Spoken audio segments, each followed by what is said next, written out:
Op was very good in nitpicking on arguments, saying that we have a vague line, there are other things that's coercive, it's not good. But recognize there wasn't very much substantial cases coming from their side of the house of why this should be allowed. What is the actual benefits that individuals get and why is it unique to self-harm, right? So yeah, that's just one clarification. In my speech, I'm gonna talk about three things. First, whether there is coercion in the religion or not. Second of all, why specifically self-harm rituals should not be allowed compared to other things. Lastly, why we could intervene in religion. First, coercive.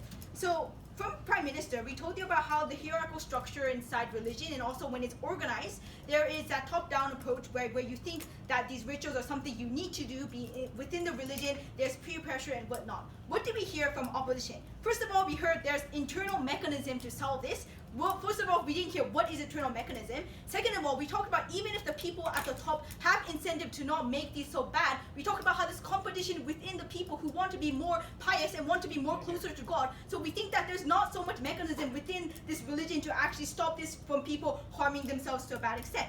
Second, they talked about, well, any kind of choice has an external factor what we make, right? But recognize that the extent is completely different. From a friend asking you to have a drink or smoke with you versus when you're in a community and you know that you can't go out, you know your family and friends are in that, when you think that's going to affect your afterlife, we think the extent of pressure and the extent of coercive is completely different. We don't think that necessarily stands.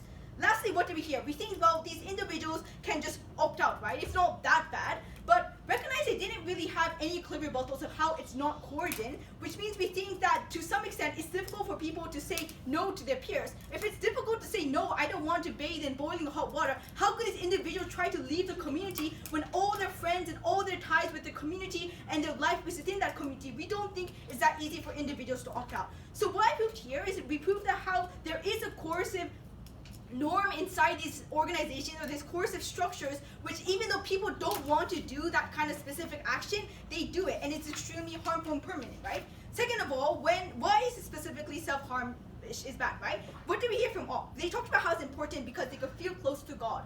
Recognize that we pointed out that there are tons of different kind of rituals that could make you feel close to God. Like spreading the religion, you're basically mimicking Jesus in how he did that when he was on earth. Or distributing food or sacrificing your time for others. There are many different kind of things that could make you feel related to God or show your piousness. We didn't really hear what's so important of that. But most importantly, we talked about how the norms inside communities change, right? Their harm might exist, for example, 5 years, but we talked about in our side of the house, this motion actually allows people to speak up, people who already kind of question the norms inside religion but can't speak up because the police won't help them or other people won't believe them. We actually incentivize individuals to change those kind of norms because just like these rituals were created, they could be created again. They could be reinvented once again because we don't think there's so much harm.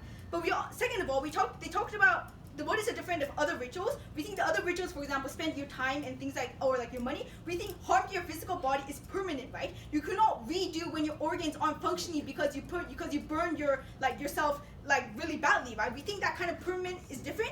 And second of all, they kept on saying that there are other things that are coercive in religion. Yes, maybe that's true, but at least we could solve the coercion that is inside the scope of this religion, right?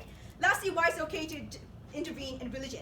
Op just said, well, only when there's harm to others we could intervene. Recognize we saw that there's harm to others within the religion, right? It's extremely difficult to distinguish the line when you're actively doing it or when you're forced to do it because you think you have to do it, right? And they kept on saying, the line is very vague. We talked about coercion, we talked about exploitation, we talked about when it's beyond the initial consent that the type of pain or harm that you're going to get. When all these are combined, we think it's completely different and we think there is a clear line. They didn't really even provide that at all. So we think for those reasons, we think that we did provide you a proper line, and we talked about how this is different from other kind of rituals. For those reasons, we're very happy to propose.